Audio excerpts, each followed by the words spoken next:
tenemos hoy? ¿De qué se disfraza? Hoy me disfracé de ladrón de libros de historia. Ah, usted es el que ahí mete Sí, en los... soy. Ah, Sí. es Sí, el que... ya me cansé de usar el título de ladrón de gallinas y dije, bueno, vamos a cambiarlo. Un poco más paquete A ver, de historia. es verdad, Sí. vamos. Lo escuchamos. Bien, a propósito de lo... Capaz que es una columna que tengo un tenor un poquito más serio de los que hemos venido trabajando estos días. Porque a propósito de lo que se conoce como la masacre de Loncoloa o el triple crimen en su momento, como bien nos dijo Carmen, la masacre de Limay. De Limay. Sí, o el triple crimen de Neuquén, como bien lo decía Carmen. Sí, el primer también. titular al día siguiente fue triple crimen en Neuquén. Ahí está. Me puse a pensar, bueno, que nuestra historia neuquina es muy rica desde su territorialidad como provincia hasta hoy en día, tanto en lo bueno como en lo trágico. Y traje 3 hitos de masacres que han tenido lugar aquí en nuestra tierra, que está bueno traerlos a la memoria, tanto como estuvo muy bueno a propósito traer lo que fue la masacre de Limay. Sí. Así que primero son, además, una invitación a que cada una busque, porque vamos a hacer un toquecito de cada una, si no tendríamos que tener un programa por cada una, claramente. La primera es la masacre de Zainuco, ¿no? La historia de 1916 es una historia muy amplia. La masacre de Zainuco es solamente uno de los cuantos hilos o aristas que tuvo la fuga de 1916, mayo de 1916, de la U9, donde más de 200 presos por distintas situaciones, muchas de ellas tenían que ver con situaciones extremas de precariedad, terminan fugándose. Entre muchos de los resultados que tiene eso es la huida del famosísimo Martín Bresler. Busquen Martín Bresler, fantástica historia.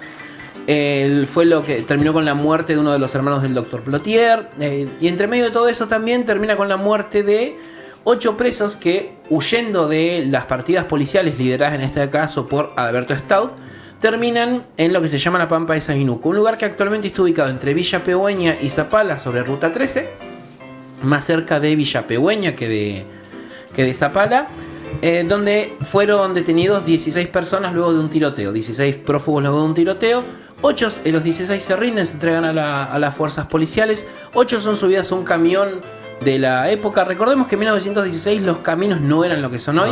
El trámite de llegar desde Zainuco hasta Zapala, pasando por Primeros Pinos, llevaba por lo menos 3 días.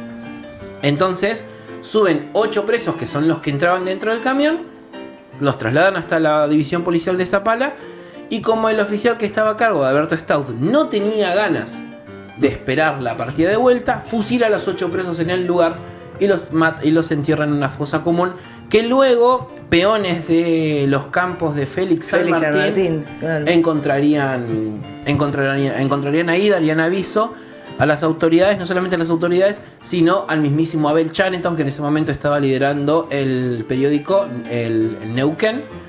Y terminaría finalmente, luego de una disputa con autoridades, con otros periódicos, terminaría con su muerte luego de un enfrentamiento armado en la esquina de lo que hoy es Mitre y Olascuaga. Sí. Bien.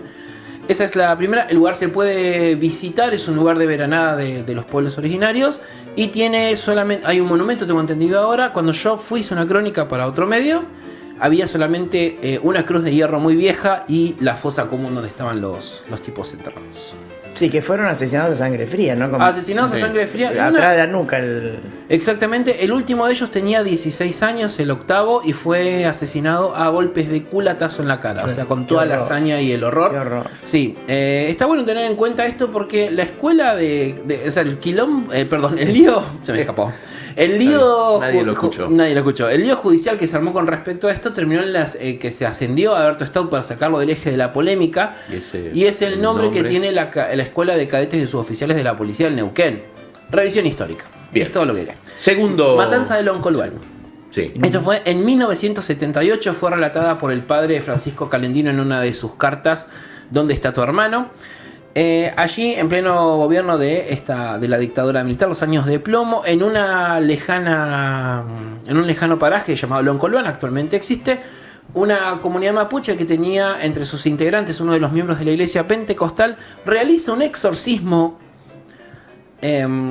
con bastante poco fundamento, tanto espiritual como científico, y terminan matando a 2 niños y a una mujer, acusándolos de tener el diablo dentro de ellos. ¿Qué pasa? Sara Catalán presenta esa tarde una enfermedad el 22 de agosto. Presenta gente de su misma comunidad. Gente de su misma comunidad. Presenta un malestar en el estómago. No alcanza a tomarse el vehículo que la puede llevar hasta Luminea, hasta Tenderse o hasta Zapala, porque agosto en aquella época las nieves impedían el paso.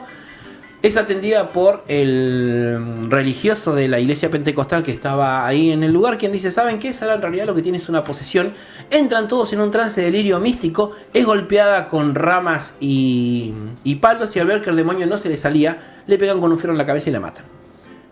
En este contexto es que dicen, bueno, la cuestión termina acá. No, el diablo se pasa a uno de los hijos de Sara. Ese niño sufre la misma suerte que Sara y se pasa todo esto entre comillas, le estamos diciendo dentro de la lógica de esta gente. Se pasa a un niño que también estaba en el lugar, que también sufre la misma suerte. Son 3 personas asesinadas en un delirio místico. E inmediatamente cuando uno de los vecinos ve en un chiquero el cuerpo de Sara, dice, acá está pasando algo raro, llama a gendarmería, intervienen, son todos arrestados. Es uno de los pocos casos de la época en los que se hablan de problemas de salud mental con respecto a las personas que ejercen un delito. Entonces marcó jurisprudencia a nivel nacional. Tenerlo en cuenta. No sabía eso. O sea que nadie fue condenado. Nadie fue condenado porque fueron todos considerados inimputables por estar bajo el efecto del delirio místico que veníamos mencionando. Bien. Finalmente, es quizás el más reciente en cuestiones a flor de piel. Fue lo que se llamó el terrorismo de Estado durante la represión sistemática de los años 70. Esto lo traigo a colación porque hay muchísima gente que cuando hablamos de dictadura dice, bueno, 1976, ESMA, algunos puntos centrales del país, y no, ya. No. En muchos lugares hay muchísimos lugares del país. Neuquén es uno de ellos, Neuquén Capital y Cutralcó sobre todo. Alguien en alguno de los juicios de la escuelita dijo, no se olviden de Zapala, y mandó a investigar a Zapala. El terrorismo de Estado funciona acá, zona 5, subzona .2, donde se decía que era un semillero de la subversión, siempre en términos del terrorismo de Estado de los militares, que terminaba llevando combatientes del Ejército Revolucionario del Pueblo a Tucumán. En este contexto se persiguió de manera sistemática y planificada a políticos, estudiantes, militantes, tanto de partidos políticos como de los sectores de la iglesia, que en ese momento estaba con muchísima influencia de los derechos humanos del gran Jaime de Nevares, y la influencia de la iglesia tercermundista, la teología de la liberación.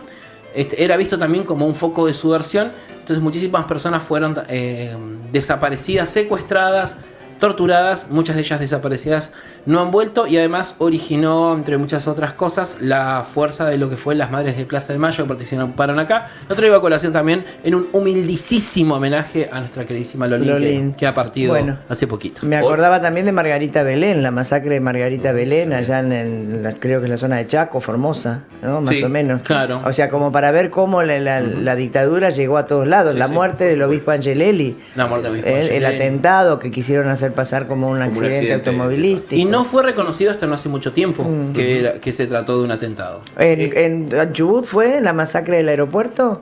La masacre de Trelew. De Trelew. Eso es Año 72. Y hoy se cumplen 45 años del primer plantón frente a la gobernación, el 14 de agosto de 1980, en plena dictadura, aquí frente a la gobernación en Rioja y Roca. El primer plantón de las madres reclama por y los de la iglesia desaparecidos, reclamando por los desaparecidos. Y se cumplen 45 años. Madres, Asamblea por los Derechos Humanos, que en ese momento era la Asamblea Permanente, y la Iglesia Católica. Jaime Nevares, gran autor de nuestra neuquinidad, ¿por qué no decirlo? Por supuesto. Así que bueno. Interesantísimo. Redondo, sí. Muy bien. Bueno, Gracias, nos Dani. marchamos. Muchas gracias a ustedes. Bien.